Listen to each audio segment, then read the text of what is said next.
Nongeye kubaha ikaze rero kuri Petit Inspires. Uyu munsi tugeze ku munsi wa 22 muri ya gahunda yacu yo kwimenyereza umuco wo gushimira. Ndizera rero rwose ko abantu tumaze kujyana kuri uyu munsi, abantu twatangiranye ku munsi wa mbere, ijambo urakoze ryamaze kutwinjiramo. Nizere ko turikoresha igihe cyose, ko twishimiye igihe cyose, ko twishimiye ibyo dufite.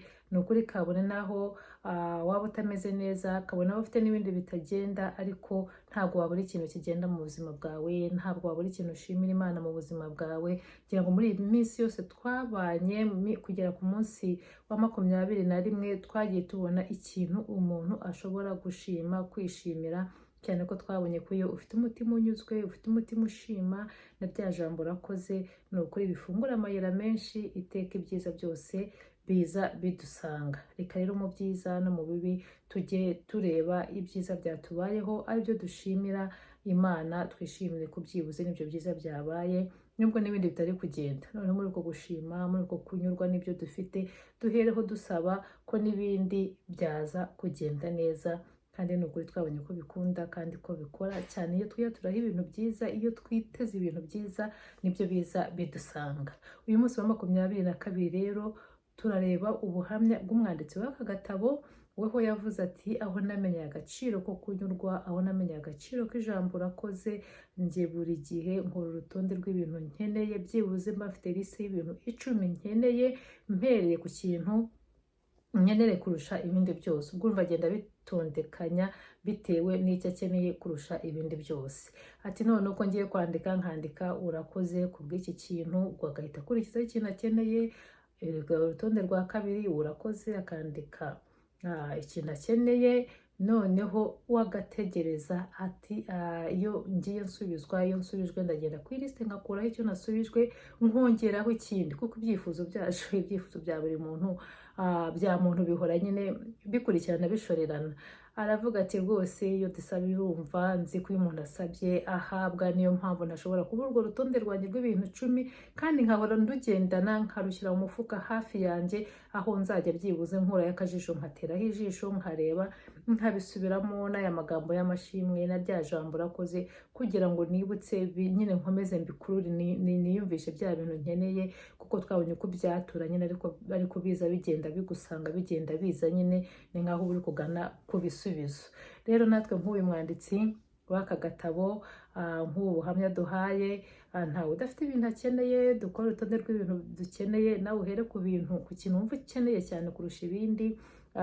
Nanjye narangije gukora urwanjye, mu kanya ndaza kubereka. Nawe uhere ku bintu byawe rwose 10, bishobora kuba atari n'10 bitewe n'ibintu ukeneye, bishobora kuba ari 5, bishobora kuba birenze n'10, niko wenda yatanze urugero rw'urwo rutonde. Noneho nurangiza kurukora nawe, numva ni uburyo bw'amasengesho. Uburyo umuntu asenga aba afite ibyifuzo yereka Imana, kandi yasubijwe ahita ashima Imana ati, Imana iki ngiki uransubije. Ufite ikindi rero usaba, urongera ugasaba. Noneho uwo umwanditsi w'agatabo aratubwira ati, kugira unamenye ko wasubijwe ku cya kintu wasabye, wagisubijwe, washyira ku gapapuro. Nurangiza gusubizwa, ugende ucishamo akarongo nk'ikintu wasubijwe, n'ufite ikindi wongeraho, wongere wandike, wongereho. Nanjye rero mfite urutonde rwanjye rw'ibintu nanditse muri aka gatabo, ibyifuzo turabihorana, byose pe duhora twifuza. Kandi iyo dusaba irumva, iyo dusaba iratanga, nta mpamvu yo gukukiriza. Saba wandike, ahubwo umenye ngo ko nasabye nahawe, ko nasabye. Ariko tunahabwa ntitunamenye ko twahawe, kubera gusaba umuco wo gusaba gusa.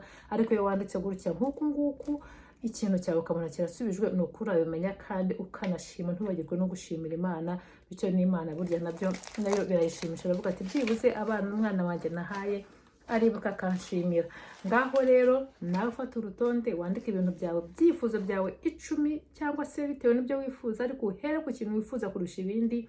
Nurangiza ufata akapapuro kawe, ujye uhora ukagendana mu mufuka, kugira ngo bise nyine ubyiyegereze, ujye uhora ubirebaho, kureba ku kintu kukivuga, uko cyatora, niko byihuta, niko kwibutsa Imana ati, iki naragisabye. Wenda nubona akanya nko ku munsi, ujye ucishamo amaso, bisome byose urutonde rwose, ari nako ushimira kandi ku by'Imana yaguhaye, kugira ngo n'ibindi ibiguhereze. Njye nanditse liste yanjye, ni liste yanditse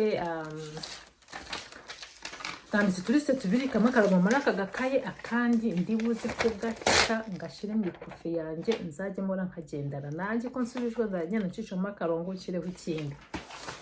Are ngaho rero twagiye nk'uko bisanzwe. Rero uyu munsi none ikintu turi bukore, uraza gufata rwa rutonde rw'ibintu 10 n'ubundi duha dushimira Imana, ubisubiremo ariko uvuga n'ijambo urakoze. Uwo ni umukoro buri munsi dukora kugira ngo dukomeze twiyumve, twibuke ko hari ibintu dufite dushima Imana, akaba naho byaba bitajya hari bitagenda, ariko ntitubure ikintu dushima Imana. Niyo mpamvu buri munsi tugomba kwiyibutsa bya bintu 10 bindi dushima Imana.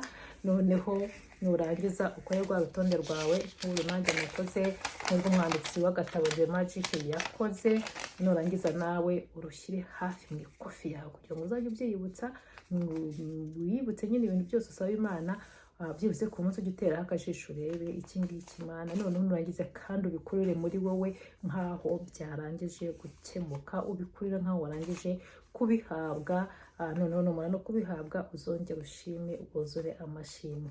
Kuryama rero nk'uko bisanzwe, nta kuryama tudasenze nanone ngo twiyibutse umunsi watambutse, twibuke ibyiza byose byatubayeho uwo munsi, tubishimira Imana. Twabonye ko ibibi tubyihorera, burya umuntu n'uba ushaka uko ashima Imana, ushatse ibyo ushima wabibona, kuko ubuzima bugizwe n'ibyiza n'ibibi. Ushatse gukomeza kureba ku bibi, urumva nyine naho ubuzima bwawe bwabugana.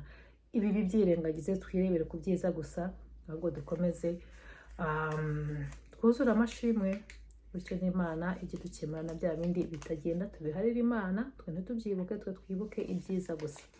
Ngaho rero ndabakunda, naheje ku munsi wa 23, iminsi twayijyanye, ariko nyaboneka ntiwigirwe gukora subscribe ukandeho. Noneho nurangiza ukore comment umbwire ko wabonye iyi video, uhe n'inshuti zawe kugira ngo dukomeze dufatanye iminsi isigaye. Nubwo ari mikeya, byibuze bazasubira n'inyuma barebe mu yandi video yatambutse kugira ngo nabo bakomezanye amashimwe natwe. Imana ikomeze ibamfire umugisha.